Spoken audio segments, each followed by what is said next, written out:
Yes, strong and clear. Go ahead.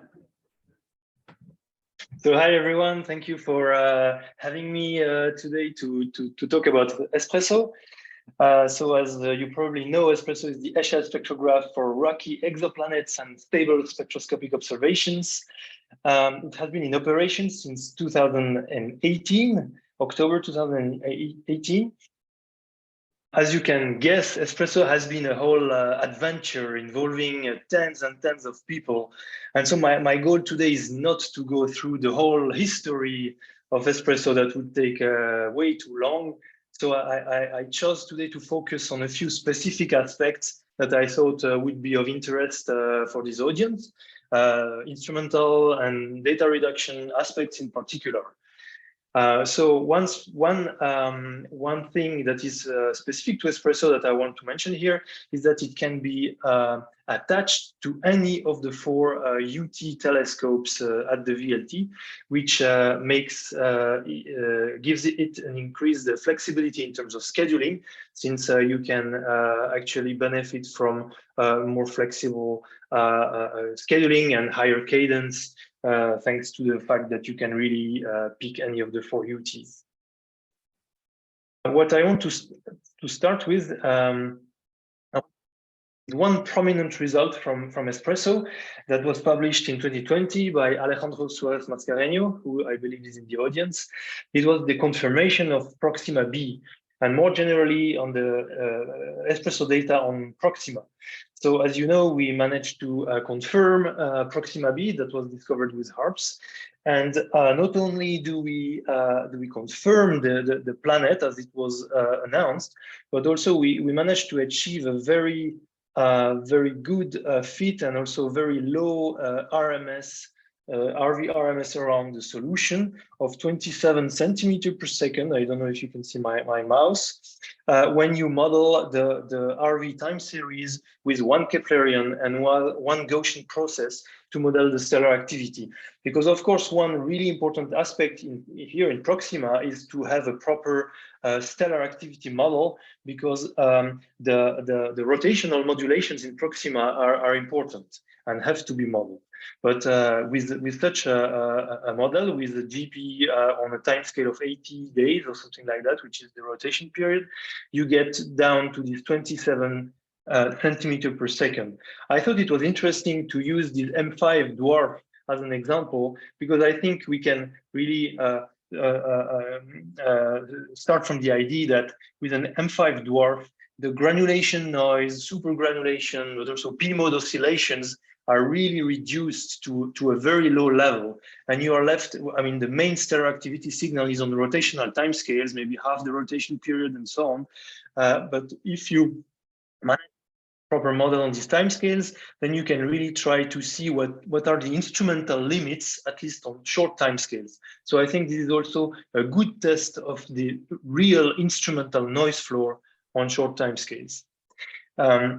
One very important aspect to reach this result was the use of the CCF FWHM as an activity proxy to model the activity. And so you can see it here on this slide. On the left, you have the FWHM as a function of time, and also its time derivative that you can derive from the GP model. So the trick here is to fit a GP model to both the RV and FWHM time series, which make it more robust and anchored in some physical reality that you get from the FWHM that is not affected by planetary signals. And so to me, a higher level of confidence in your stellar activity modeling. You can also see here a nice correlation between the WHM and the rotational modulations in RV from the star, indicating that probably the activity is dominated by a few large spots with mainly a photometric effect.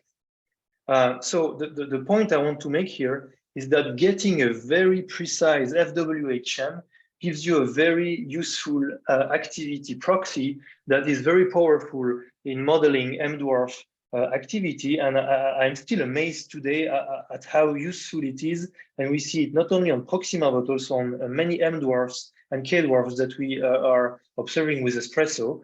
And so you see here the second paper by João Faria, published last year, which announced the detection of Proxima D, the candidate planet at 5 days, which could be confirmed with additional measurements. Again, here we reach again 27 centimeter per second residuals after fitting a GP and 2 Keplerians, and also a 60 centimeter per second residuals around the FWHM measurement, which is a nice result. I'm really happy with that.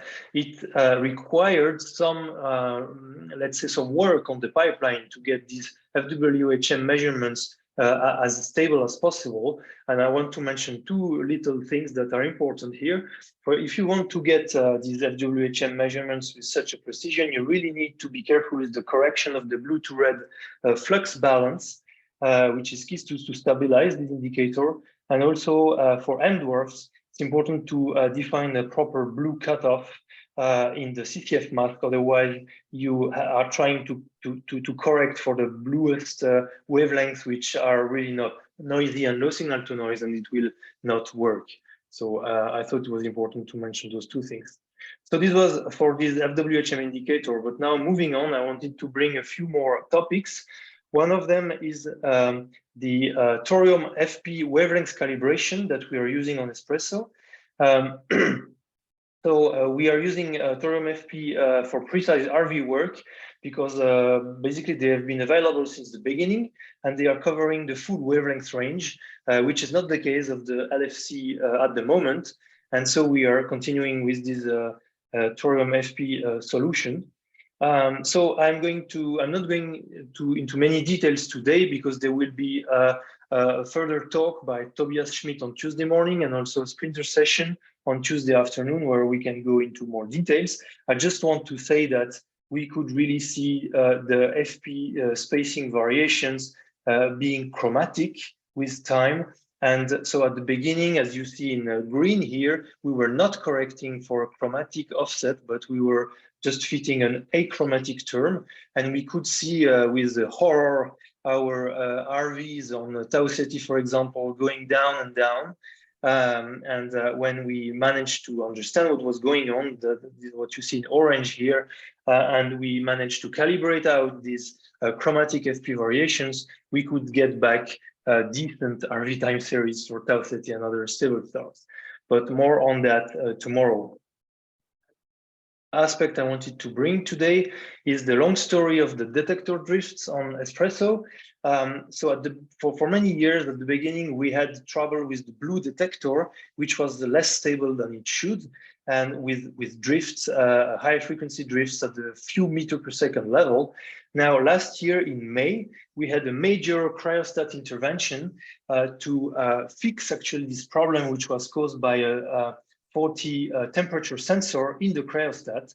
So just after this intervention, the spectrograph was still drifting because of temperature stabilization. That's why you see this long-term drift over hours.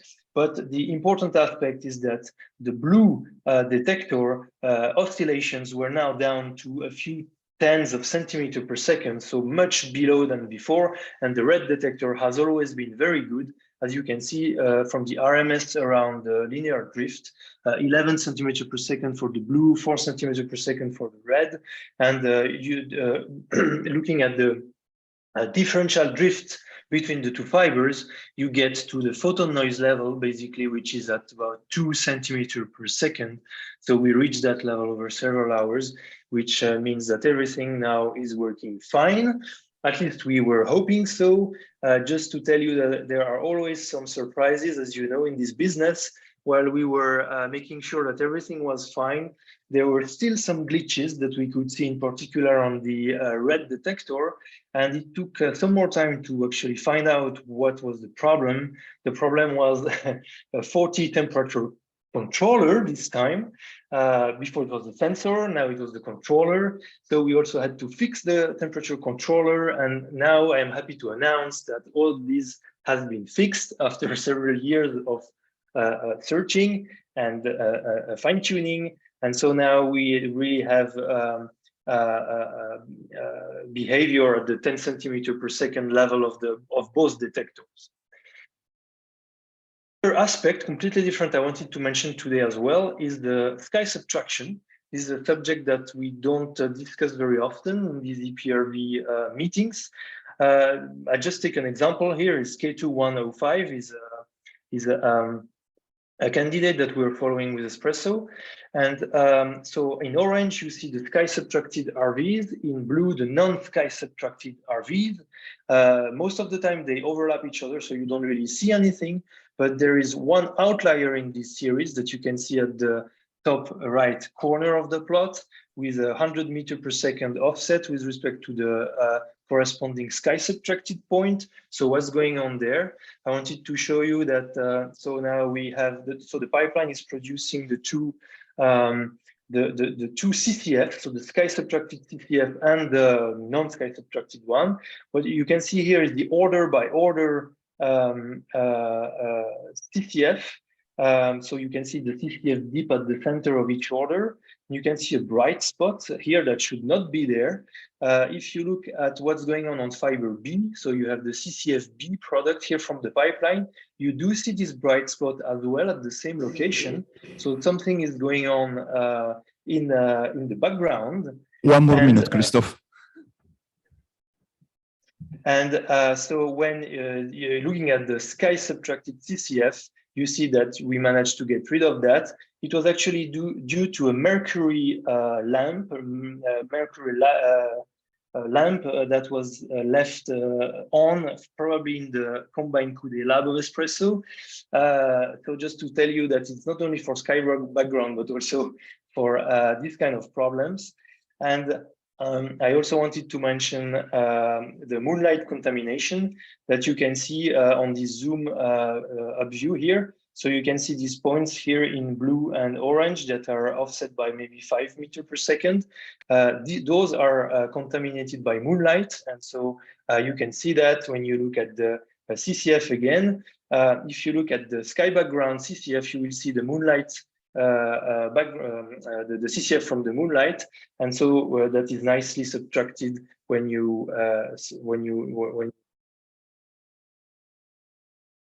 I'm running a bit out of time. I just want to finish with just to say that the ESPRESSO data reduction software is publicly available. It's distributed by ISO, and it is continuously updated.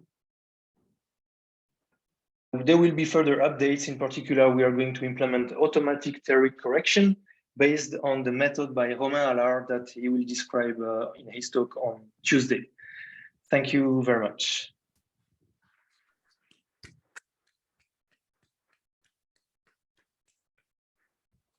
Thank you very much, Christophe.